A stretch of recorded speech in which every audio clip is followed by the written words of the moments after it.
Hello, hello, hello. This is Tom from Tom and Ruth Philippine Adventures. Today I want to talk about the public charge rule.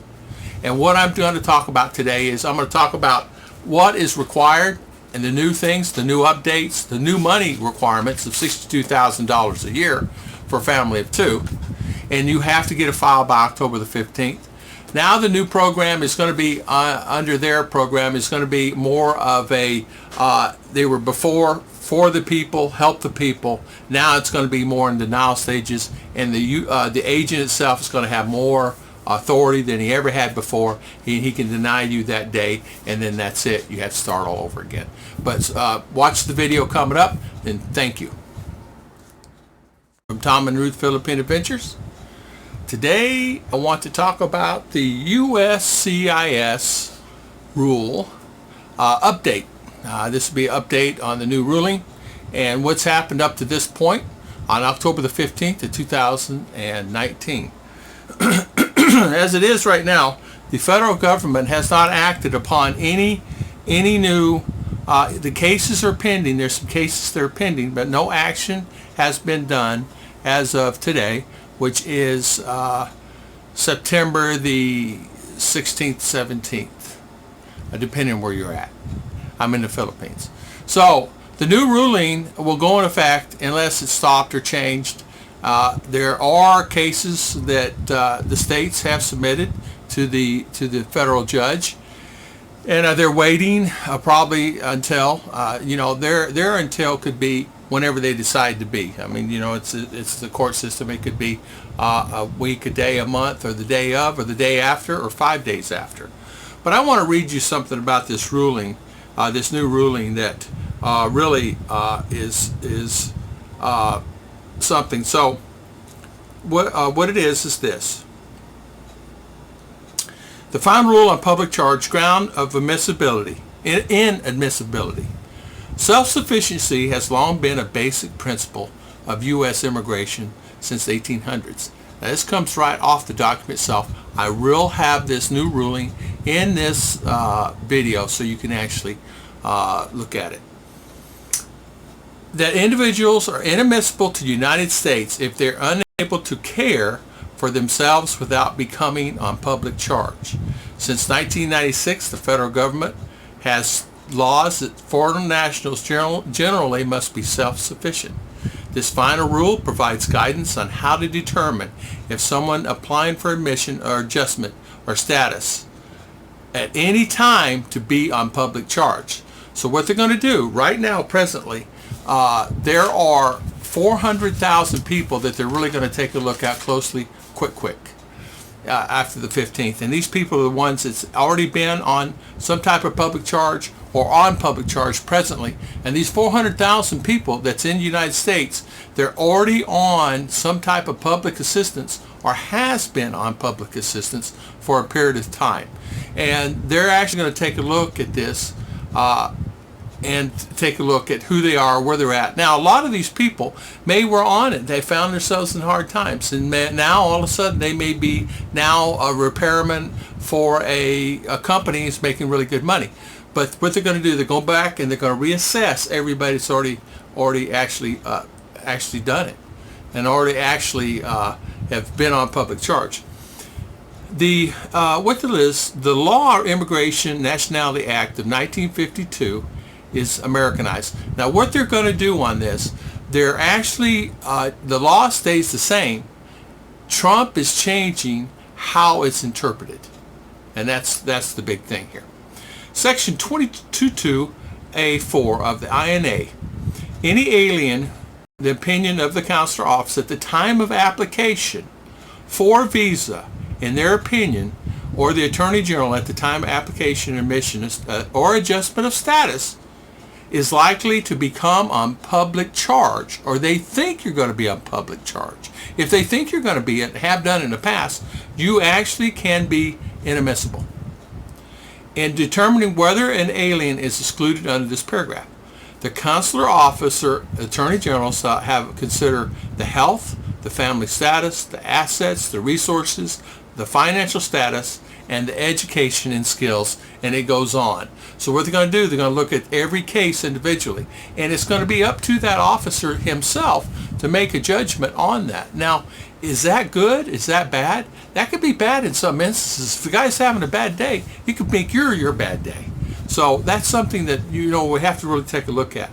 On Section 8 of the USC, paragraph 1601, it's in a PDF file.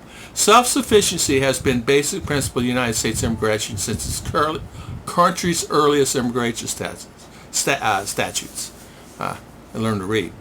It continues to be that immigration policy in the United States that aliens within national borders that depend on public resources to meet their needs, but rather rely on your own capabilities and resources of their families, their sponsors, and private organizations. So what they're saying is, if you are actually coming to states, they want you to rely on you. Now what they're going to do is, and this is going to be really, back in the day, USCIS was actually customer oriented, and what I mean by that is they were for the people. They were for the people, and they were there to help the person that's actually filing for the immigration or the visa to come to the United States.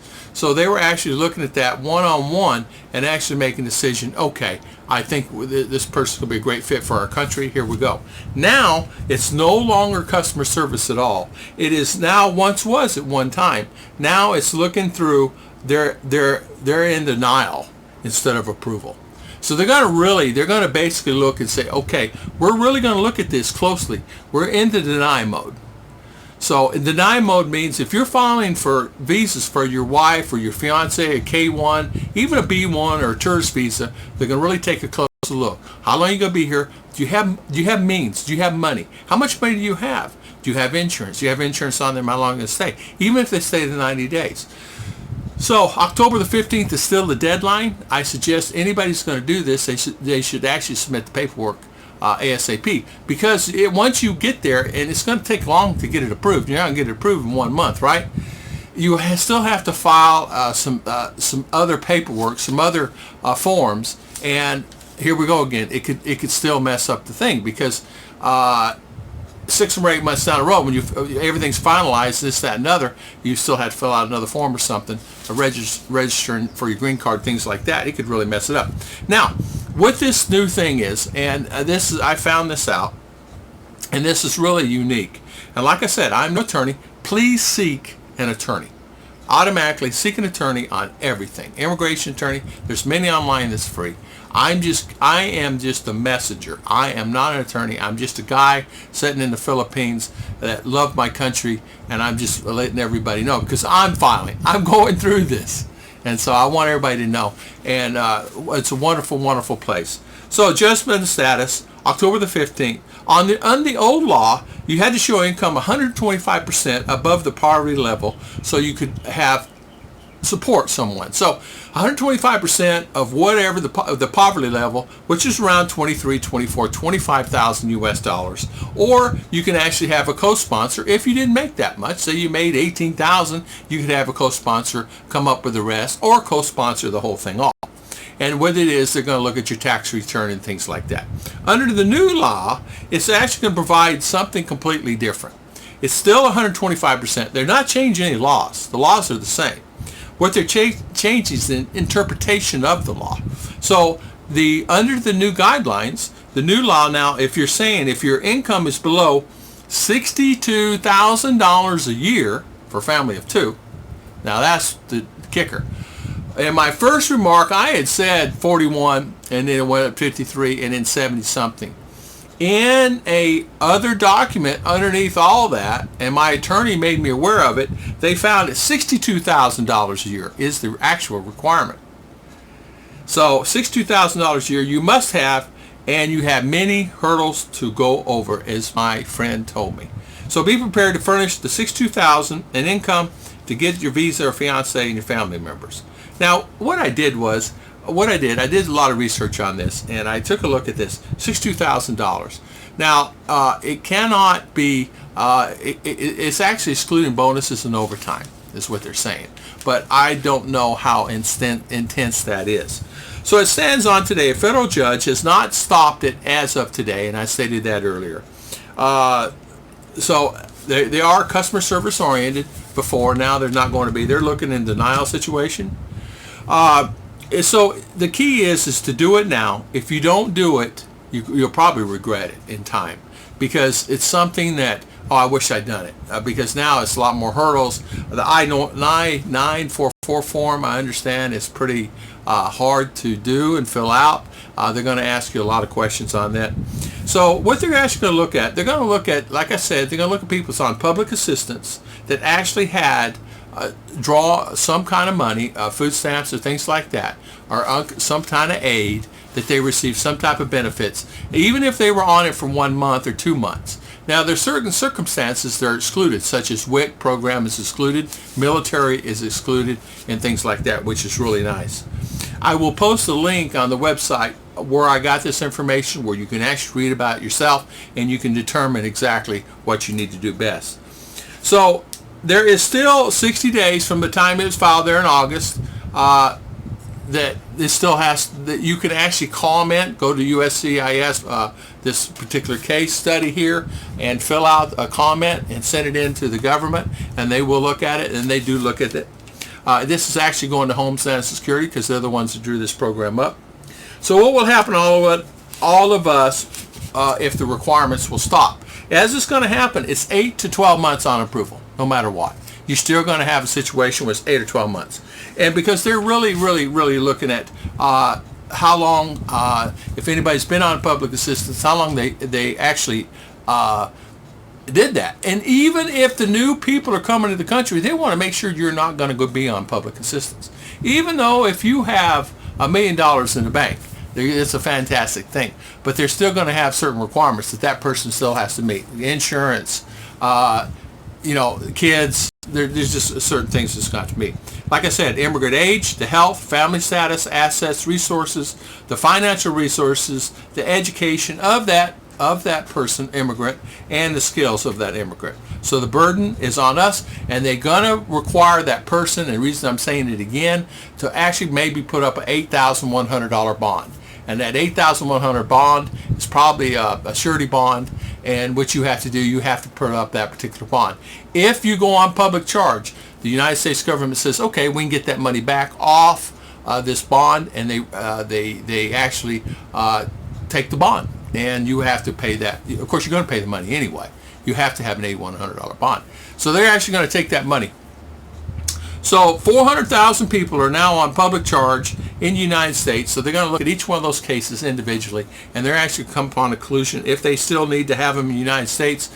And the State Department is actually putting together a program for deportation for people that's actually in the United States and that may need to be deported. They are very serious about this. This is something that has really got a lot of people, and I'm really upset about it. And I think a lot of people really don't realize how much it's going to affect them. People don't really realize how much. Now, it is a country of the free.